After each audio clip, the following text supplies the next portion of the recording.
الصبح بدا من طلعته. سلیمان علیہ السلام کا ذکر ہے. وہ داؤد علیہ السلام کے وارث تھے، بیٹے تھے، اور انہیں پرندوں کی بولیاں سکھائی گئیں.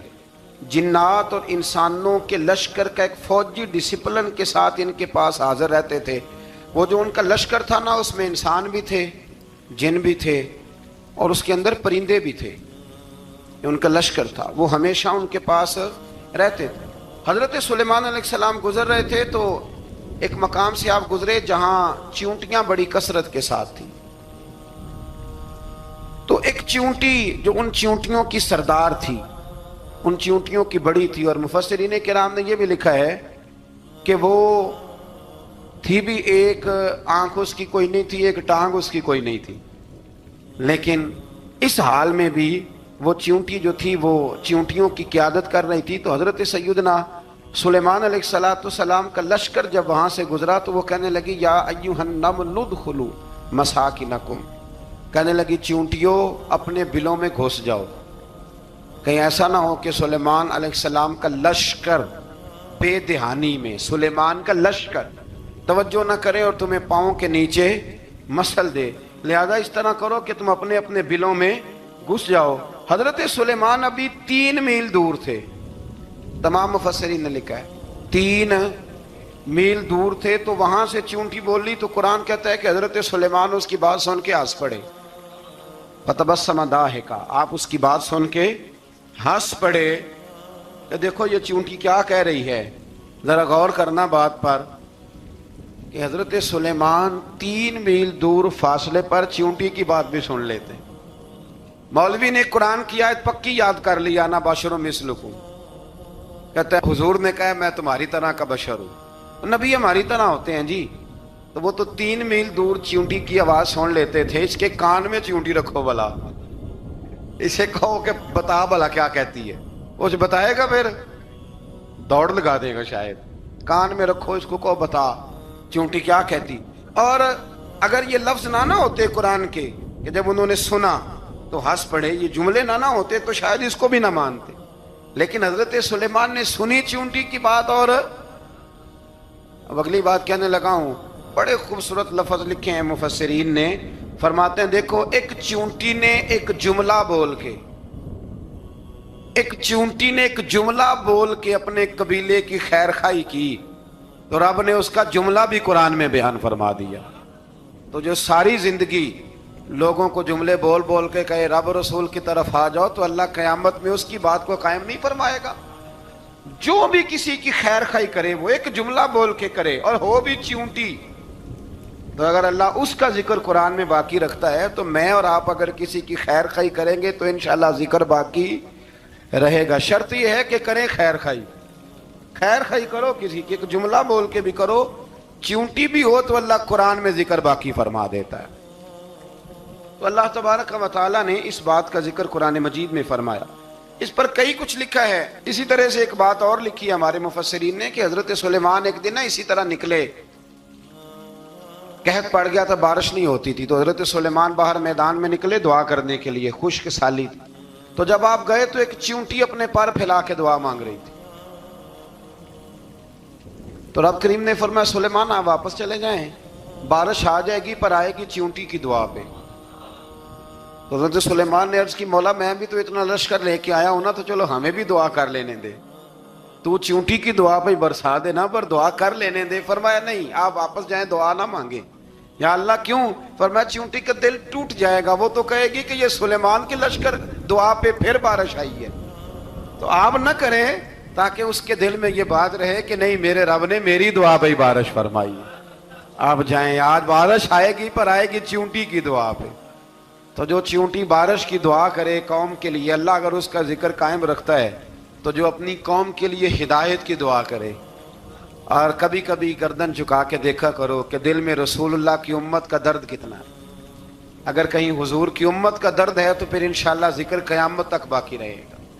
پھر انشاءاللہ قیامت تک آنے والی نسلیں بھی آپ کا ذکر کرے گی اگر حضور کی امت کا درد سینے میں موجود ہے. اسی طرح سے پھر حضرت سلیمان کے لشکر میں نا ایک ہدہد نامی پرندہ بھی تھا، لشکر کا کارکن تھا، پرندہ ہدہد غائب تھا. تو حضرت سلیمان کہنے لگے کدھر گیا وہ ہدہد؟ نظر نہ آ جایا سخت سزا دوں گا. یہاں تو کوئی اچھی خبر لائے گا، چونکہ وہ ہدہد پرندہ جاتا تھا تو خبریں لا کے دیتا تھا، ورنہ سزا دوں گا. اتنی دیر میں ہدہد بھی آ گیا. تو یہ پرندے جو کارکن ہوتے ہیں بڑے سیانے ہوتے ہیں، کبھی بندہ ناراض ہو تو صحیح خبریں لے آتے ہیں. تو صحیح خبر لے کے آ گیا. آتے ہی آ کے بیٹھا تو اس نے حضرت سلیمان علیہ السلام نے کہا کہاں تھے؟ عرض کرنے لگا حضور میں ملک سبا گیا تھا، وہاں ایک عورت حکمرانی کرتی ہے، اس کا نام بلقیس ہے، بہت بڑے تخت پہ بیٹھتی ہے، 80 گز اس کا تخت لمبا ہے، 40 گز چوڑا ہے، اور شاید 80 من کے 80 ٹن اس کا وزن ہے. تو حضور وہ سورج کو پوچھتے ہیں. حضرت سلیمان نے فوراً خط لکھا، فرمایا جا کے اسے میرا خط دے دو کہ یہاں تو کلمہ پڑھ کے ہماری فرما بردار بن جائے، ورنہ تیار ہو جائے. جو اللہ کے غیر کو پوچھتے ہیں ہم ان کے خلاف جنگ کریں گے. وہ جب لے کے گئے نا خط، یہ حدود گیا تو وہ میٹنگ کر رہی تھی، اس کے وزیر مشیر سارے بیٹھے تھے. اس نے جا کے خط پھینک دیا ملکہ بلقیس کی جھولی میں. اس نے خط پڑھا تو ڈر گئی، وزیروں کو بلایا. حضرت سلیمان، قرآن کہتا ہے حضرت سلیمان نے کہا تھا خط پھینک کے نا تو سائڈ پہ ہو کے سننا وہ کیا کہتا. بندوں کے لیے منع ہے، پرندوں کے لیے جائز ہے. بندوں کے لیے منع ہے سائڈ پہ ہو کے سننا. ہاں جس کی جاسوسی کی ڈیوٹی ہو، کفر کی جاسوسی کی، اس بندے کے لیے بھی جائز ہے. تو یہاں ایک تو وہ پرندے تھے، دوسرا کفر کی جاسوسی کر رہے تھے. سائڈ پہ ہو کے سننے لگے تو ملکہ بلقیس کہنے لگی اب کیا کرنا ہے، یہ خط آیا ہے. تو وہ کہنے لگے ہم تیار ہیں، آپ حکم کریں، ہم لڑنے کو تیار ہیں، لڑیں گے. وہ کہنے لگی نہیں تیزی نہ دکھاؤ. قرآن مجید کہتا ہے کہ وہ کہنے لگی جب لڑائیاں ہوتی ہیں تو شہر تباہ ہوتے ہیں، ملک کھنڈر بن جاتے ہیں، لڑائی مسئلے کا حل نہیں ہے. انہوں نے کہا کہ میں نبی ہوں. ایک دفعہ آزما لیتے ہیں کہ نبی ہیں کہ نہیں، معاذ اللہ آزما لیتے ہیں. کہا کیسے؟ کہنے لگی تحفے تحائف بیچتے ہیں، اگر مال پر دل للچا گیا تو پھر نبی نہیں بادشاہ ہے، اور اگر مال پر دل للچایا نہ تو پھر اللہ کے کامل بندے. یہ فرق اس نے اس وقت بیان کیا. اس نے 500 کنیزیں، 500 غلام، بڑے شاندار لباس پہنا کے، 500 گھوڑا بڑا تگڑا، اس کے اوپر مال و اسباب رکھ کے تیاری کرا کے حضرت سلیمان کی طرف بھیجا. ہدہد پہلے سے خبر لے کے آ گیا. حضور اس نے یہ پروگرام بنایا ہے. وہ جب آیا سارا کچھ تو حضرت سلیمان دیکھ کے جلال میں آ گئے. فرمانے لگے اسے جا کے کہہ دو تو مجھے کیا تحفے بھیجے گی، میرے رب نے مجھے مالا مال فرمایا ہوا ہے، نے مالا مال کیا میرے مالک نے. جا اسے جا کے کہہ تو کیا تحفے دے گی. جب رب دیتا ہے تو پھر کوئی کمی نہ وہ نہیں چھوڑتا. بندے کیا دے سکتے ہیں؟ بندے تو بیچارے 10 دے کے تو 10 دن ان کی آنکھیں نہیں کھلتی. فرمایا جو اللہ نے جو دیا ہے کیا بات ہے اس کے دینے کی. تو فرمایا اسے کہو یا فرما بردار ہو کے آ جائے یا جنگ کے لیے تیار ہو جائے، ہم اسے اس کے شہر سے ذلیل کر کے نکال دیں گے. اس نے جا کے جب پیغام دیا تو اور ان لوگوں نے بھی آ کے بتایا کہ وہاں تو ہم عجیب منظر دیکھ کے آئے ہیں کہ جانور بھی ہاتھ باندھے کھڑے ہیں، وہاں تو جنات، سرکش جنات کھڑے ہیں. وہ بادشاہ نہیں، وہ نبی ہیں. وہ جو 500 غلام اور 500 کنیزیں گئی تھی، حوال سنایا آ کے. تو ملکہ بلقیس نے پھر خط لکھا کہ میں فرما بردار ہو کے آ رہی ہوں. مانا کیا ہے؟ میں کلمہ پڑھنے کے لیے آ رہی ہوں. تو حضرت سلیمان نے کہا بھئی اب اس طرح کرو، ذرا فرش بچھاؤ. انہوں نے فرش بچھایا اس طرح کا کہ اوپر فرش تھا، نیچے مچھلیاں تیر رہی، لگ رہا تھا دریا ہے. ڈیوٹی لگا دی، جنات نے بچھا دیا. ادھر حضرت سیدنا سلیمان فرمانے لگے اب چونکہ مان کے آ رہی ہے تو اسے اپنی نبوت کی علامتیں بھی دکھانی ہیں. اس نے تخت بڑا شاندار بنوایا تھا، اور خواتین میں جو عادتیں خواتین والی ہوتی ہیں وہ جاتی نہیں. وہ 7 کمروں میں نا پیچھے اپنا تخت رکھ کے تو 7 دروازے بند کر کے آئی. اس زمانے میں ایک رواج تھا، وہ زلیخا نے بھی 7 دروازے مکفل کے ایک رواج تھا. ایک کمرہ، پھر کمرے کے پیچھے کمرہ، پھر اس کے پیچھے کمرہ، پھر اس کے پیچھے کمرہ، اور اس کو بڑے موٹے تالے لگائے جاتے تھے. اور فلسفہ یہ تھا کہ ایک تالا توڑے گا کوئی تو جب تک سپاہی آ جائیں گے، اور اگر اس کے توڑنے تک نہ آئے تو دوسرے کے توڑنے تک آ جائیں گے، اور اس کے توڑنے تک نہ آئے تو 7ویں تک تو آ جائیں گے. یہ ان لوگوں کا نفسیاتی معاملہ تھا، سوچ تھی. 7 کمروں میں مکفل کر کے نا وہ نکلی تو حضرت سلیمان علیہ السلام کہنے لگے بھئی مجھے اس کا تخت چاہیے اس کے آنے سے پہلے. اس کے آنے سے اس واقعے کی کیا ضرورت تھی قرآن پاک میں؟ یہ کیا حاجت تھی یہ تخت والی ساری بات قرآن نے کیوں بیان کی؟ پوچھیں آپ اپنے دل سے بھی اور انکار کرنے والے منکرین سے بھی، اس کی کیا ضرورت تھی؟ وہ جو کہتے ہیں جی ولی کی کرامت کی کیا ضرورت ہے، سیدھی سیدھی نماز پڑھو، روزہ رکھو، حج کرو، زکوٰۃ دو، تو پوچھو ان سے ایک سورت نمل کے اندر اس ساری تفصیل کی کیا ضرورت تھی؟ ختم ہو گئی جب وہ کلمہ جو پڑھ رہی ہے تو پھر اس سارے واقعے کو رب کیوں بیان فرماتا ہے؟ حضرت سیدنا سلیمان فرمانے لگے تخت چاہیے اور چاہیے اس کے آنے سے پہلے. قال عفریت من الجن، جنوں میں سے ایک بہت بڑا جن بولا، کہنے لگا حضور آپ کا یہ تخت برخاست ہونے سے پہلے لے آؤں گا. یہ جو آپ میٹنگ کر رہے ہیں نا، یا فیصلے ختم، کچھ نے لکھا صبح سے شام تک میٹنگ ہوتی ہے اور اس کو آنے میں پتہ نہیں کتنے دن لگیں گے، تو میں یہ برخاست ہونے سے پہلے. اور کچھ نے کہا دی آپ شرط کیوں لگاتے ہیں کہ صبح سے شام تک ہوتی؟ اس جن نے کہا دی آپ 10 منٹ میں فارغ ہو جائیں، آپ فارغ ہوں گے تو تخت آ جائے گا. مفسرین نے لکھا ہے کہ جب قرآن کہتا ہے کہ اس نے کہا کہ آپ کے فارغ ہونے سے پہلے، تو اس کا مطلب ہے کہ جب آپ اٹھیں گے یہ جگہ خالی کر دیں گے تو تخت یہاں کیویں ہزاروں میل کا فاصلہ ہے آ جائے گا، پر ہوائی جہاز پہ کارگو کرا کے جی DHL کے ذریعے کیسے آئے گا؟ وہ آئے گا تو بس آئے گا. تو حضرت سلیمان کی تو بادشاہت تھی نا زمانے پہ، فرمانے لگے نہیں نہیں تو لیٹ ہے، تو لیٹ ہے، تو ہمیں جانتا ہی نہیں. ایٹ سٹ تے پکھڑا کوار گندل، اسی اور بھی بوٹیاں جاننے ہاں، یہ تو لیٹ ہے، ابھی ہماری طاقت اس سے زیادہ ہے. بڑی کمال بات لکھی ہے لکھنے والوں نے. ایک مفسر نے لکھا ہے کہ ابھی حضرت سلیمان نے غلاموں سے منگوایا ہے، اپنی بات کوئی نہیں کی. یہ حال ہے ان کے غلاموں کا، تو سردار کا عالم کیا ہوگا؟ حضرت سلیمان کہنے لگے بھی جلدی جائیے. قال الذی عنده علم من الکتاب انا آتیک بہ قبل ان یرتد الیک طرفک. تو اٹھا ان میں سے وہ جس کے پاس کتاب میں سے علم تھا، ساری کتاب کا بھی نہیں، علم من الکتاب، کتاب. وہ اٹھے جن کے پاس کتاب میں سے علم تھا، تو وہ اٹھ کے کہنے لگے حضور میں لے آؤں گا. کب؟ آپ کے آنکھ جھپکنے سے